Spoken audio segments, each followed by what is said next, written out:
call, 0430. If you're not awake, fake it. Senior Master Sergeant Ray Beaumont's voice carried across the passenger terminal at Joint Base Charleston, the way a tow bar carries across concrete. Flat. Heavy. Useful. 41 names on the morning manifest for the 0900 rotator.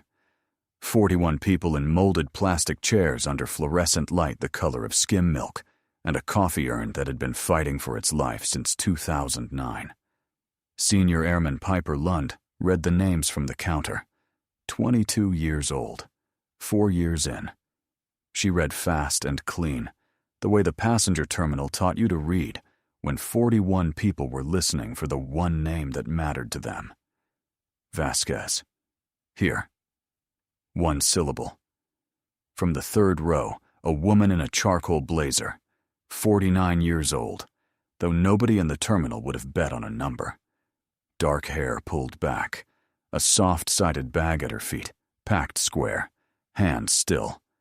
On the manifest, she was line 33, E. Vasquez, DOD advisor. A gray line, no rank, no unit, no explanation. Lund kept reading.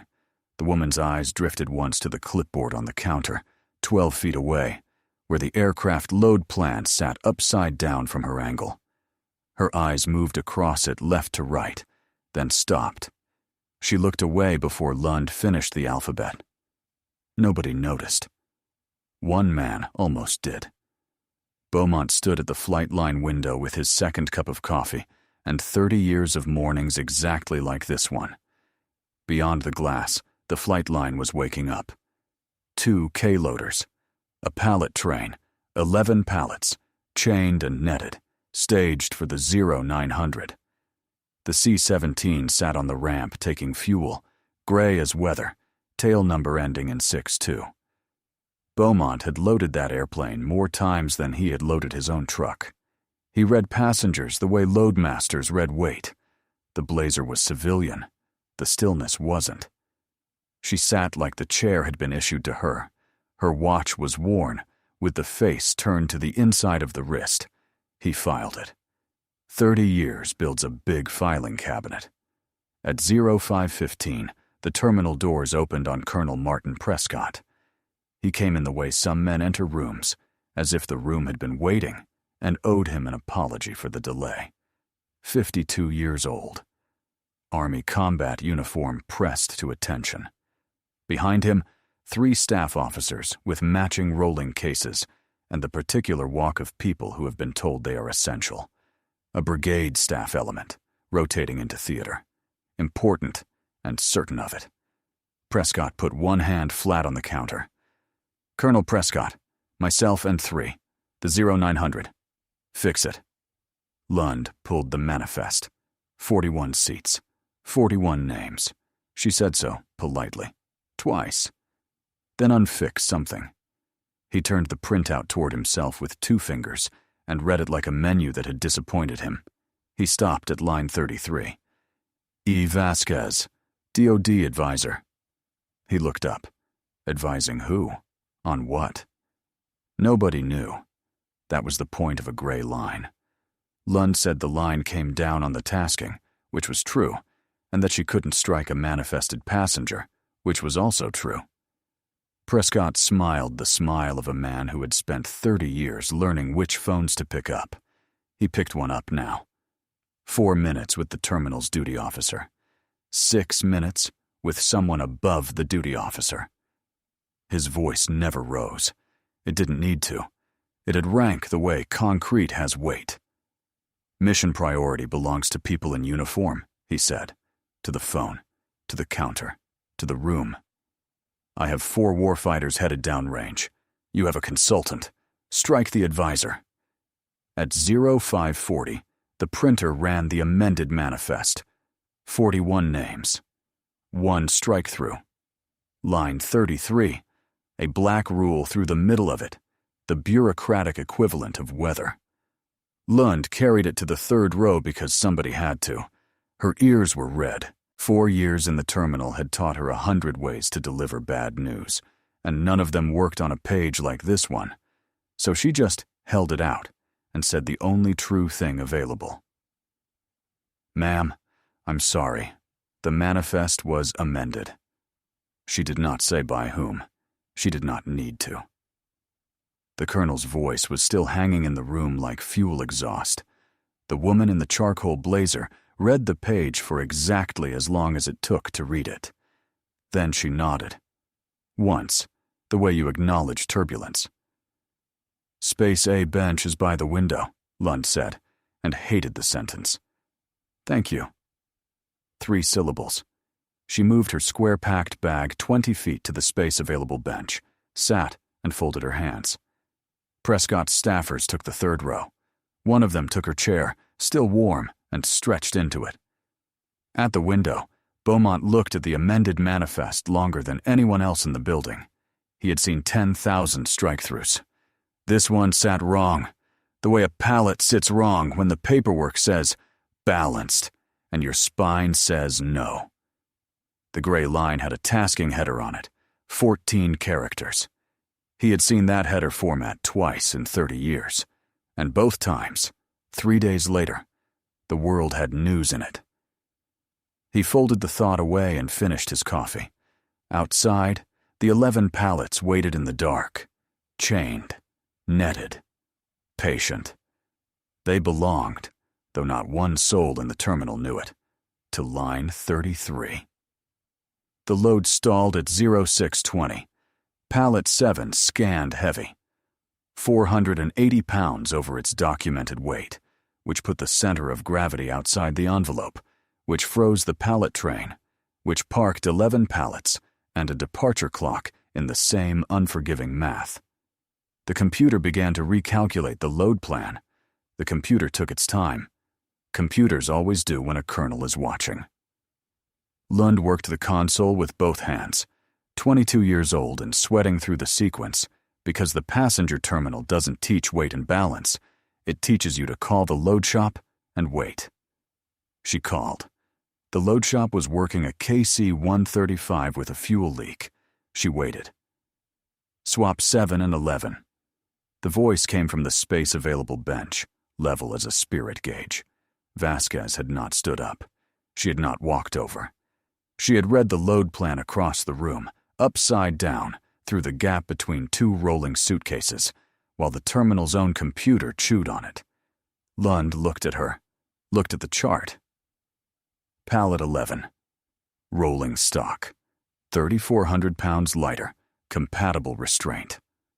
Swap them, and the center of gravity walked back inside the envelope at station 602.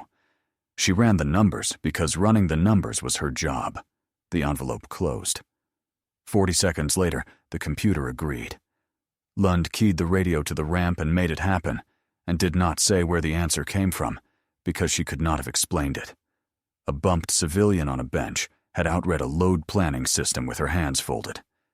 Out on the ramp, the K-loader lifted pallet 11 off the train, backed, turned, and set it down in 7's place, 6,000 pounds of rolling stock swinging through the morning air on a sentence 4 syllables long.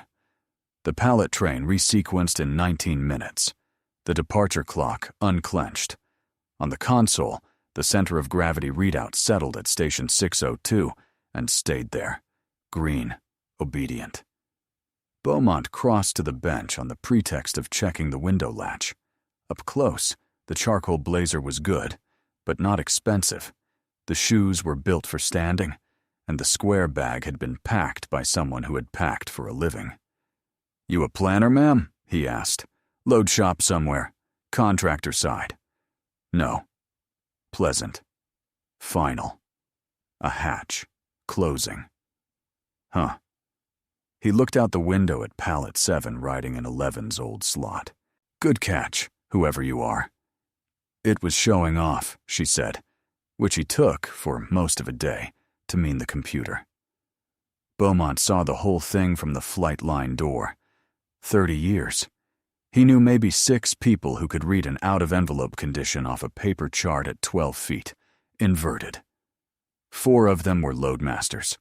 2 of them wore stars. He walked to the counter, picked up the amended manifest, and read line 33 again. The strike-through. The 14-character tasking header above it, quiet as a coiled line. He folded the printout in half and put it in his breast pocket instead of the recycling bin. A man keeps what his spine tells him to keep. By the coffee urn, Colonel Prescott was holding court. He had a voice built for rooms he outranked, and he used all of it. The story he was telling his staffers was about priorities, about how the modern military had forgotten the difference between operators and passengers, about civilians who, and here, his voice found the space-available bench without his eyes bothering to, wander into military spaces and expect military courtesy. Captain Neil Harmon, 33, laughed at the right intervals. Aides learn intervals early, the way sailors learn tides. One of the other staffers, bored, tried the bench directly. "Hey, advisor, what do you advise?" "Depends." One word. She was watching the pallet train resequence through the window. 7 and 11 trading places under the K-loader's lights. 34,000 pounds of cargo obeying a sentence she had spent 4 syllables on.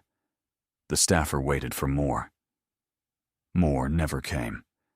He retreated to the coffee urn and reported that the consultant was rude. Prescott absorbed the report with the satisfaction of a man whose theory of the world had just been peer-reviewed. "Advisors," he said, at a volume calibrated to reach the bench without technically being addressed to it, "are what happens when a budget line outlives its purpose. Downrange, we have a word for baggage that doesn't move itself." His staffers laughed at the interval. Harmon laughed a half-second late, and looked at the bench while he did it, and looked away. At 06:55, the terminal called the first chalk. Vasquez stood at the exact moment the announcement began, a half-beat before the speaker finished the word. Chalk, the way people stand when their body has kept airport time for 30 years. Then she remembered, visibly remembered, that she was no longer on the chalk, and sat back down with no expression at all. Beaumont clocked that too. He clocked one more thing. When the reprinted load plan came off the printer, revised, resequenced, corrected, Vasquez's eyes went to it once, checked one number, station 602, and released it. Quality control. Habit. The kind of habit that gets built at high altitude and never comes off. The printout in his pocket weighed nothing. It sat against his chest like a pallet. The bench filled up by 0730. Not with passengers. With baggage. Prescott's staffers had claimed the third row, and then, by the natural expansion of important men, the fourth. Their rolling cases colonized the space-available bench, one cushion at a time, polite as erosion. A garment bag here, a rucksack there. Vasquez ended up with 18 inches of bench and took up 16 of them.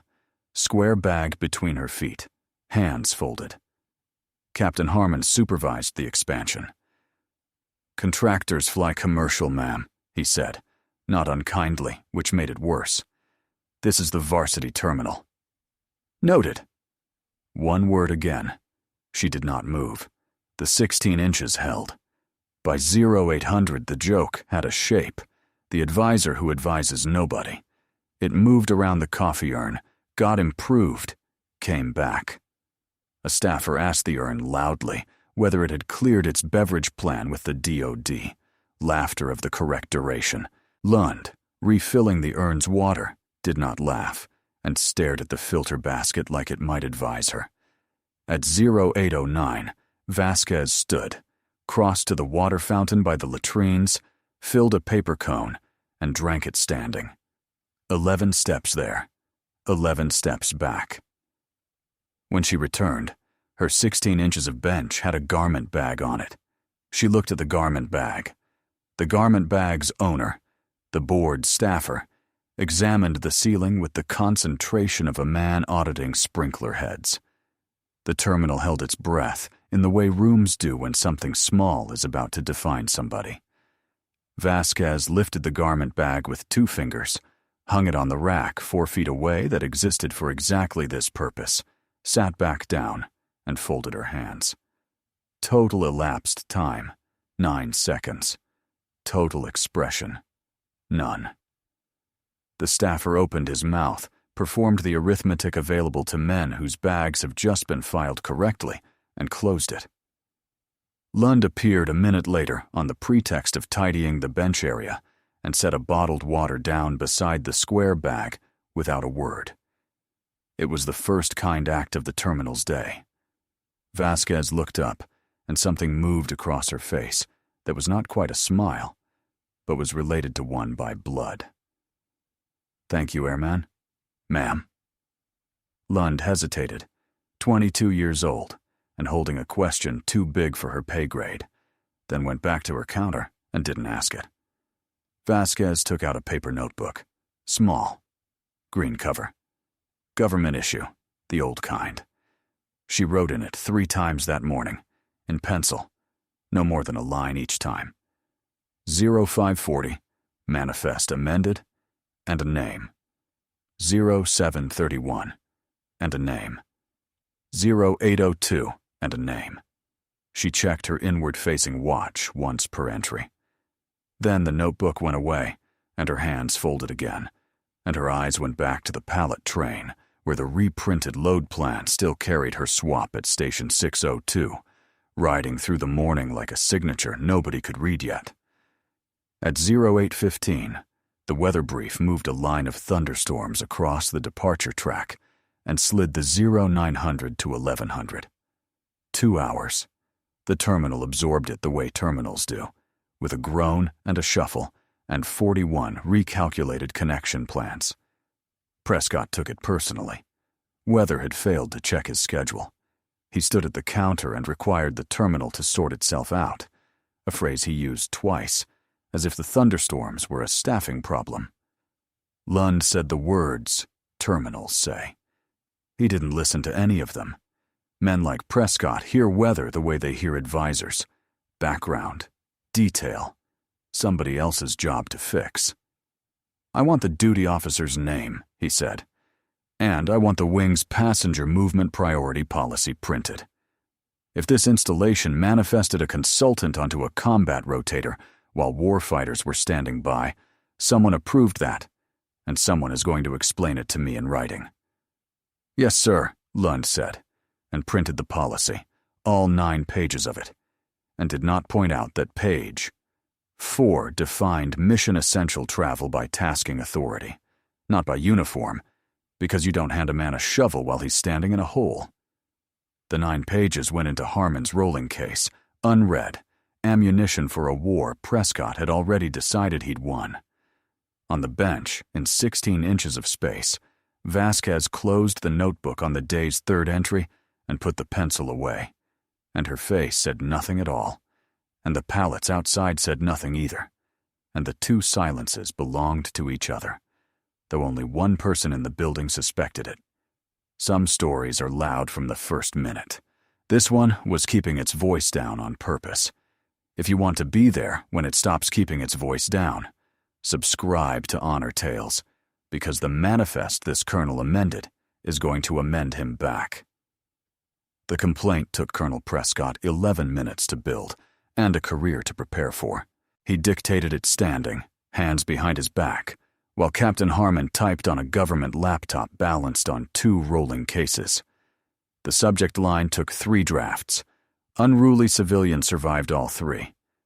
So did interfered with load operations, a phrase Prescott selected the way a man selects a hammer, hefting 2 or 3 before finding the weight he wants.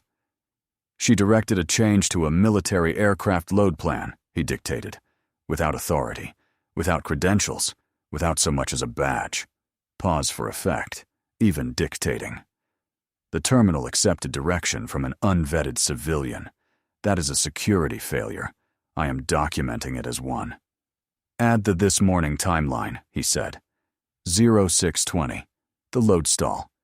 She issued a directive, use that word, directive, to reconfigure the pallet sequence, and this terminal executed it without verifying so much as a common access card. Attach the amended manifest. Attach the reprinted load plan. I want the paper trail complete, Harmon typed. AIDS type. But somewhere between the dictation and the keys, a small fact snagged on him and would not come loose. The directive had been correct. The envelope had closed. The computer had agreed. 40 seconds. Late. Harmon was 33 years old and had spent 4 of those years learning that his colonel's paper always aimed true, and this was the first morning it occurred to him to wonder what happens when true and correct point in different directions. He typed it anyway. AIDS type. Prescott read it back twice and signed it with a flourish that used 4 inches of a 2-inch line. 1100 was still 2 hours out. Paper was how a man like Prescott filled weather delays. Paper, correctly aimed, had moved him up 20 years of org charts. Paper had never once hit back. He walked the signed original to the counter himself, because delivery was half the theater, and laid it in front of Senior Airman Lund with the gentleness of a man laying down a winning hand. For the record, he said. And Airman. One more item for the record. He tapped the amended manifest. The advisor volunteered her seat. Log it that way. Voluntary surrender. Advisors give up seats all the time. It reads better for everyone. Lund looked at the strike-through. She was 22 years old, 4 years in, and the colonel filling her counter had 30 years and a signature that used 4 inches. Terminals teach you many things about people who outrank you. The first thing they teach you is the log. I log what happened, sir, she said. You'll log what I tell you happened. I'll log that too, sir, word for word. And she did. Fingers steady, screen angled where he could watch.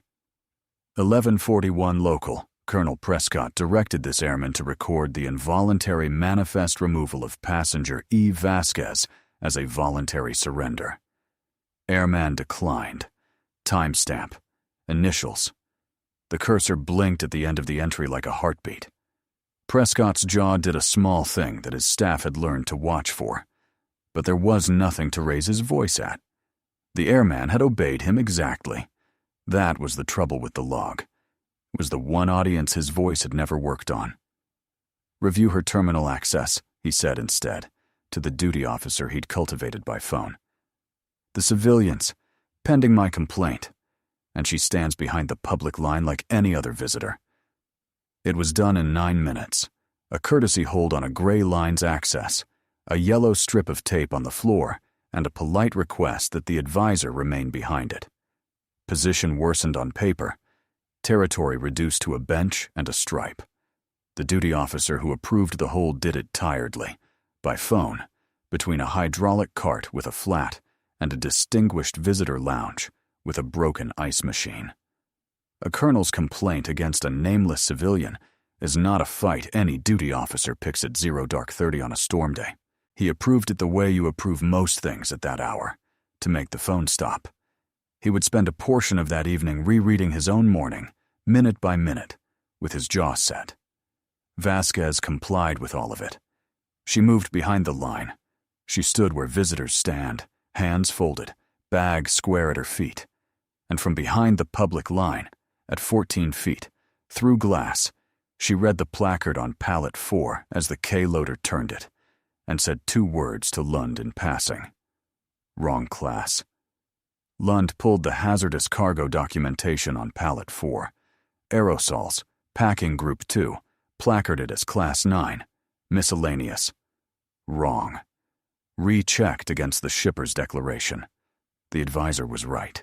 The placard was swapped in 6 minutes, and a paperwork violation that would have grounded the pallet at the en route stop died quietly in South Carolina instead. Nobody thanked the woman behind the yellow tape. The terminal was learning not to look at her. Beaumont stood at the counter at 0940 with the morning's paper spread in front of him like a hand of cards. The complaint?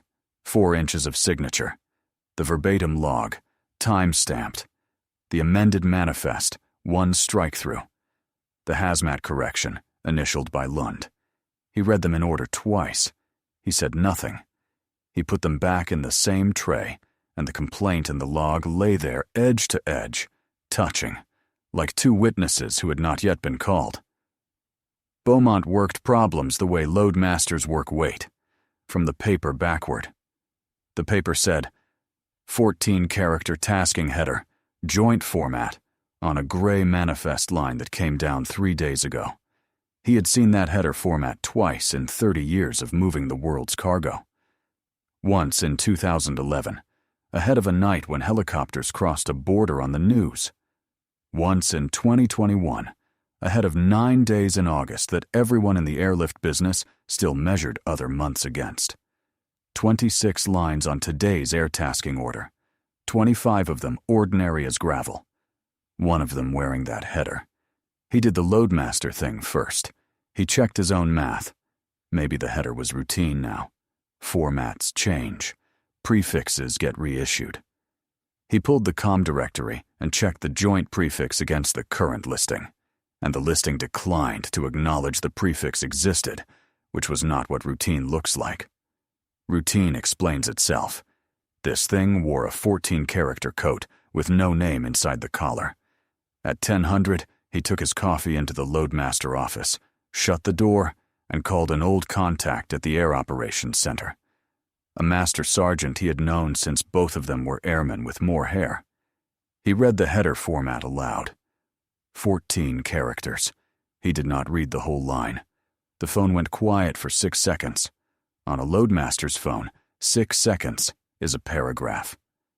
"Where did you see that?" the contact said. Not a question. A door closing. "On my own manifest. This morning. Passenger line." Then here's 30 years of friendship in one sentence. If that line is who you think it is, walk away and let the day happen. Beaumont looked through the office glass, across the terminal, to the woman standing behind a strip of yellow tape with her hands folded. "A colonel struck her off the manifest," he said. The silence that came back was long, and it had a shape, and the shape was a man on the other end of a phone deciding the conversation had never happened. The line clicked. Beaumont sat with his coffee going cold, and his spine talking to him. He pulled the rotator's mission folder. Routine airlift, the folder said, except the airframe had been laid on outside the normal channel.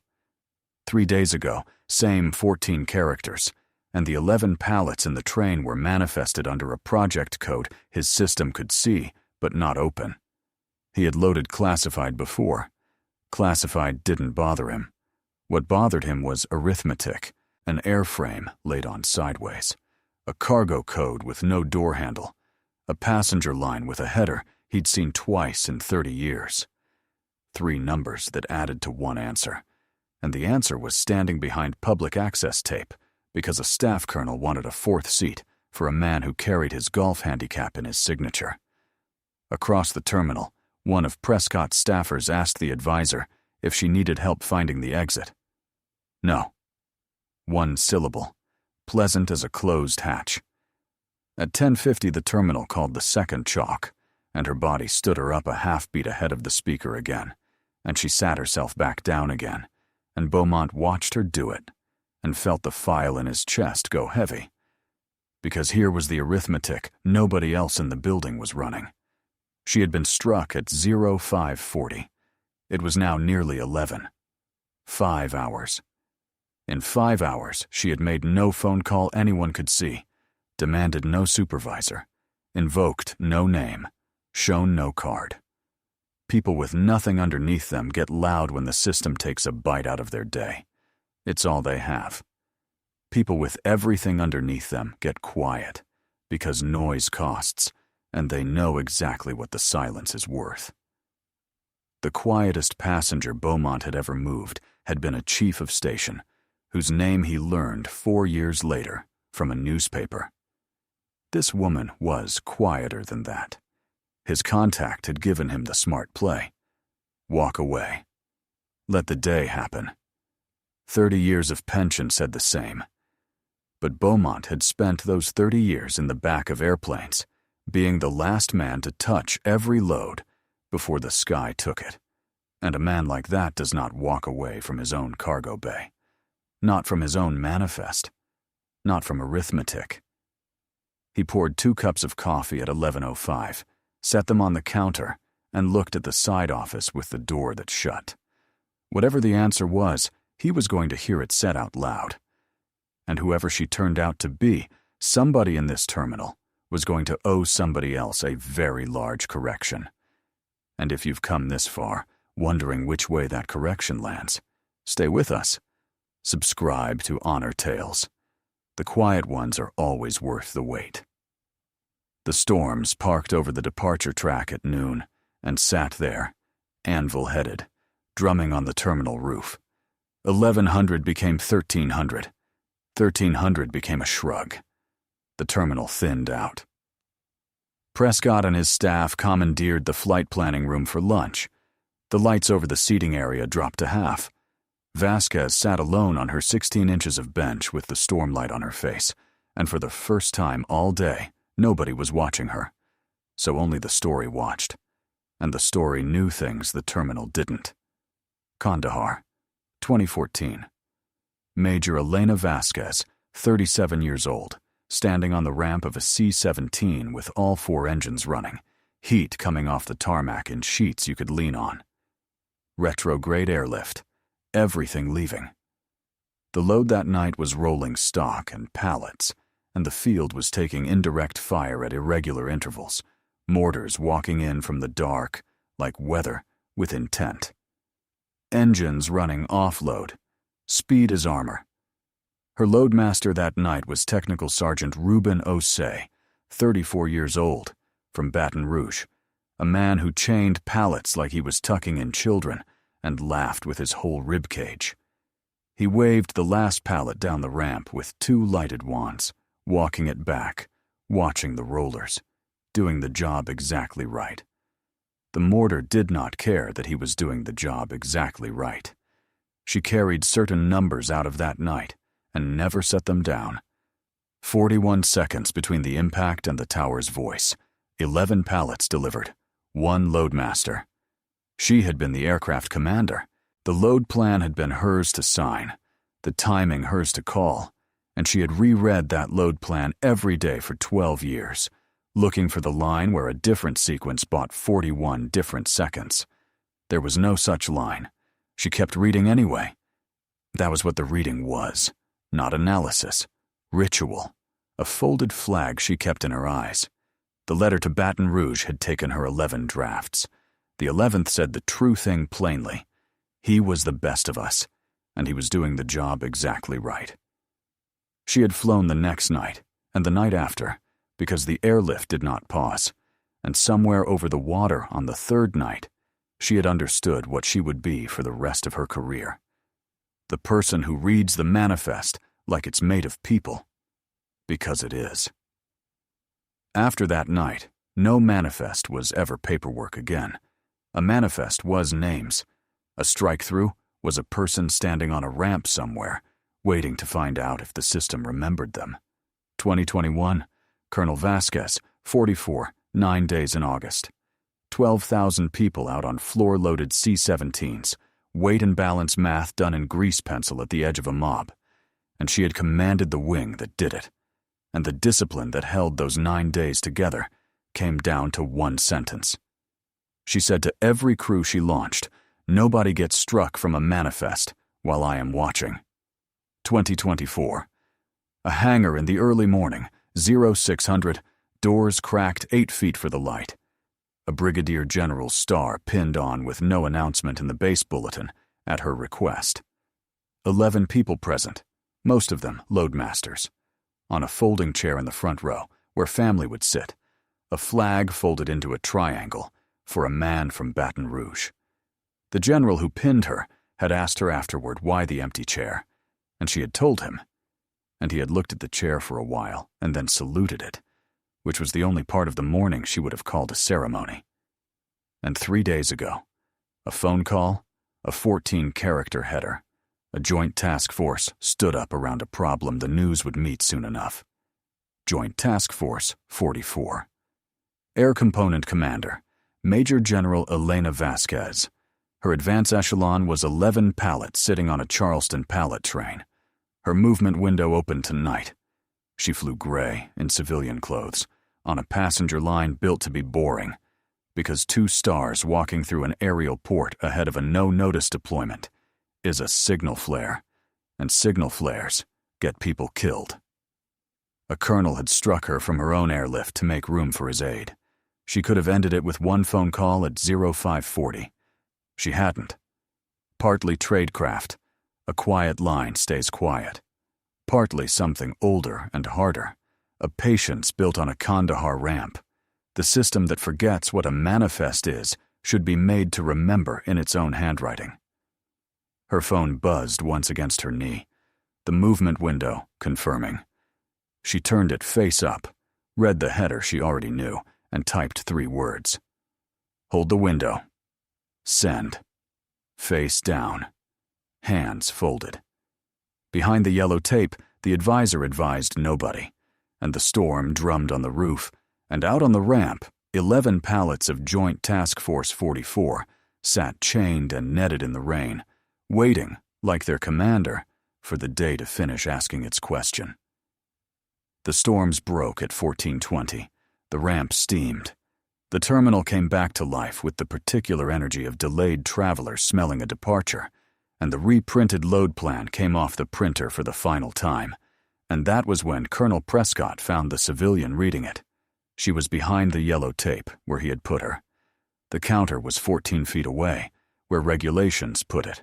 The load plan lay on the counter at an angle, upside down from her side, and she was reading it the way other people read clocks, and what she read made her speak to Lund for the 2nd time that day. 4 words. 6:02. Check drift. Lund checked. The afternoon's fuel adjustment had walked the center of gravity forward 11 inches toward the edge of the envelope, within limits. Barely. Worth a recheck at the aircraft. She initialed the margin and reached for the radio. Airman, step back from the counter. Prescott's voice arrived ahead of him, and then all of him arrived, staff in trail. He had a fresh audience of 40 passengers and a grievance that had been marinating through 2 weather delays, and he assembled both into a speech. He was not loud. Men like Prescott save loud for subordinates. For rooms, they use carry. This, he said, gesturing at the woman behind the tape, is what a security failure looks like when it's allowed to stand around. An unvetted civilian, struck from this manifest this morning for cause. Documented interfering with load operations once already today. And here she is, directing changes to a military aircraft, again, from behind a line she was placed behind, while this terminal watches it happen. He turned to take in the counter, the staff, the 40 faces. I am rotating into a theater of war in the next 12 hours. The aircraft on that ramp is a weapons system, and this facility is taking technical direction from a woman whose entire documented identity is a job title and a last name. He let it land. Somewhere, a rolling case fell over. It did not land the way he expected. Terminals are honest rooms. 40 delayed passengers had spent 9 hours watching the woman behind the tape, and the audit they had run on her was simpler than his. She had fixed the load stall, caught the placard, taken the jokes, hung the garment bag, and said maybe 30 words all day, none of them unkind. A staff sergeant in the 2nd row looked at his boots. An older contractor by the vending machine said, not quite under his breath, "She's been more use than the coffee." 2 passengers moved, small movements. A shoulder turned, a bag shifted. The ancient body language of a room quietly changing sides. Prescott read none of it. Rooms had stopped giving him honest readings years ago. Rank does that, like frost on a windshield. "Ma'am," he said to Vasquez, with the courtesy some men wear like a sidearm, "do you have anything you'd like to say for the record?" "Noted, Colonel." 3 syllables. Level as the horizon. Something about the levelness reached into him and turned a dial. He stepped closer to the tape. His voice dropped to a register meant for 2 people. "You'll pay for this, lady." Then, at volume, to the room. "Security to the terminal, please. And airman, the voluntary form. Now."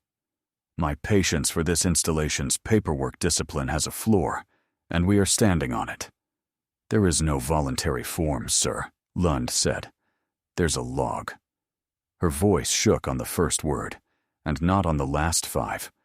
The log got his order too, verbatim, time-stamped, 14:29 local. "Then you'll be in my next memorandum, Airman," Prescott said. "By name." "Understood, sir." She typed that as well. It is possible to watch a person grow a year in a single afternoon. The terminal watched it happen at the counter, between 2 keystrokes. 2 security forces airmen arrived at 14:31. Young, correct, and visibly wishing themselves elsewhere. The senior of the 2, a staff sergeant with 7 years in, took one look at the scene. A colonel at full carry, a civilian standing composed behind tape, an airman at the counter with her chin set, and understood he had been handed somebody else's weather. He did it by the book because the book was all he had. What they had was a colonel's request and a civilian with no badge. The regulation walked them through it, and the regulation said escort. They asked Vasquez, politely, to come with them to the side office while access was sorted out. Of course.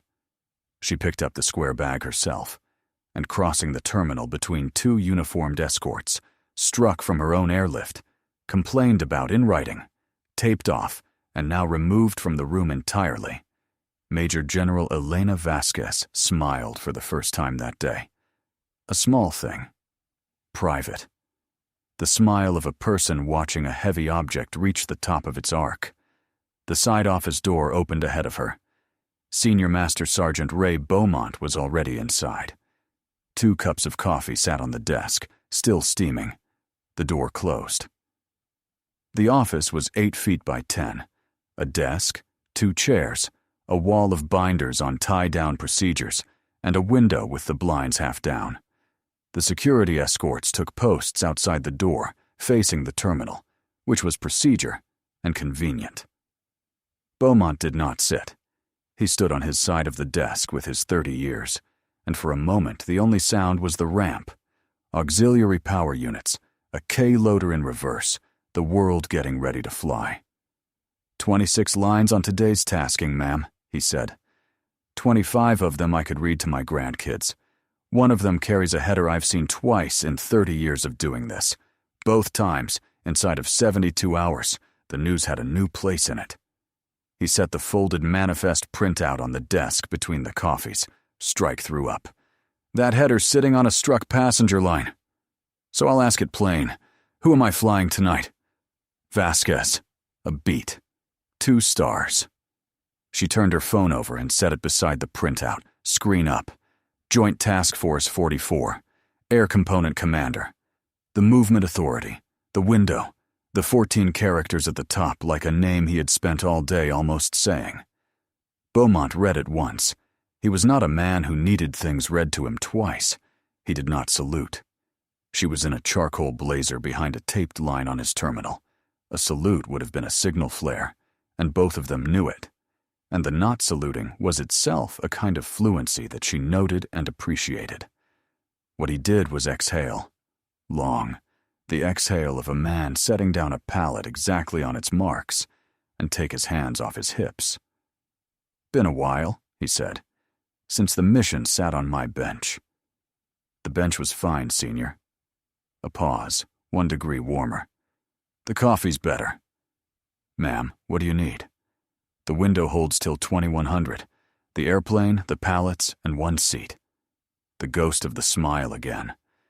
"The paperwork can keep doing what it's doing. It's doing beautifully."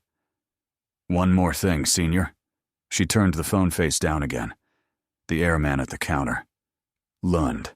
She kept the log straight with the colonel leaning on her. All day. "I saw it, ma'am." "So did I. Paper remembers who wrote it." That was all. It was enough. Beaumont had spent 30 years translating senior officers, and that sentence translated itself. He made one radio call from the desk phone to a number the mission folder had been keeping behind its locked project code. He said 11 words, and the machine turned over. It turned quietly. That was the art of it. No announcement, no formation, no colonel summoned to a commander's office. The system simply began at 1450 to correct itself in its own handwriting, through its own channels, at its own pace, and Colonel Prescott stood at the counter and watched it happen to him without one person telling him why. Confusion first. The seat map for the 2100 launch reflowed, and his 3 staffers' names slid from the passenger deck to a rotator 2 days out. He demanded the counter explain. The counter, honestly, could not. Disbelief second. The manifest reprinted. Line 33 came back, unstruck, E. Vasquez, DOD advisor, annotated. Mission. Do not remove, and above it, in the header block where routine flights carry a squadron code, 14 characters he had never bothered to read that morning. Recognition third. He read them now. Read them twice. Looked up the joint prefix on his own phone and found nothing, because the kind of tasking that wears that prefix does not explain itself to colonels on public networks. And the nothing told him more than a briefing would have. And then Major Owen Tate, 36, aircraft commander of the 2100 launch, crossed the terminal in his flight suit, checked the amended seat map at the counter, and delivered the horror respectfully with a flyer's economy. Colonel Prescott, you're manifested, sir. Your complaint's marked mission essential, so you fly tonight. A tap on the map. Your seat's aft. Cargo section, beside the pallets. The DV seat. Assigned, sir. Tate was already moving. By name. Prescott looked at the seat map, at the name, at the terminal, which had stopped looking back. Out on the ramp, the pallet train started forward, 11 pallets in the low sun, and through the window, the woman from the space-available bench walked to the aircraft between the security airmen, an escort that had somehow, without any order being spoken aloud, changed in character from custody to honor guard, both airmen now carrying her bag arguments and losing them. She went up the crew steps and was gone into the gray. At the top of the ramp aft, a loadmaster's red webbing seats waited along the fuselage wall. Chains clicked down on the first pallet, like a verdict being read slowly, one count at a time. Paper is patient. That was the joke Prescott never got to hear, and the only sentence anyone would have needed to explain his evening. His complaint had demanded review. Review is a machine with one gear. It reads everything. At 1600, a passenger operations officer 3 levels above the terminal, working the complaint Prescott had signed with 4 inches of name, pulled the logs the complaint pointed at. The logs came with neighbors. The neighbors had dates. Rotation, March. A priority-coded space-required passenger bumped for a staff officer's late edition. Authority M. Prescott, Colonel. Rotation, October before that. 2 priority passengers bumped. Same authority, same phrasing. And 14 months back, the one that ended the review's sense of humor. An aeromedical evacuation escort, priority 2, struck from a manifest to seat a colonel's conference luggage. Authority M. Prescott, Colonel. Initials tidy as a parade. Nothing invented. Nothing fabricated. His own signatures, standing in a row like men at attention, testifying in the only voice he had never learned to manage. The file went, through channels, without adjectives, to his gaining command in theater. The gaining command sat inside a joint task force. The task force's air component commander, 2 echelons above the desk Prescott was rotating in to occupy, was named in the routing block, and her name was the 5th thing his new commander read that evening. There was no arrest, no tribunal, no formation, no flashing lights. Nobody read him his rights, because he had not committed a crime. He had committed a character, repeatedly, in writing, and the consequence for that is subtler and does not expire. The military has louder instruments, but none more permanent than a record arriving ahead of a man, wearing his own handwriting. Captain Harmon requested reassignment from the brigade staff 11 days later. The request gave no reason. None was required. Some educations complete themselves quietly. At the terminal, one small ceremony did happen, if you were willing to call it that. At shift change, 17:30, the passenger terminal flight commander read Senior Airman Lund's log aloud to the oncoming crew. The whole day of it, verbatim entries, time stamps like tent pegs, and said 6 words that Lund would keep longer than any coin. This is what right looks like. Beaumont's paperwork went in above it. A recommendation, load planner apprenticeship, the one she'd been told she was 2 years too junior for. The recommendation had a senior master sergeant's signature. Signatures, the day kept proving, are load-bearing. Stories like this one are why this channel exists. The quiet professionals, the manifests that remember. If it's landing where you live, take 1 second, subscribe to Honor Tales, and stay for the ending, because the airplane is about to say the quiet part over the intercom. 2100.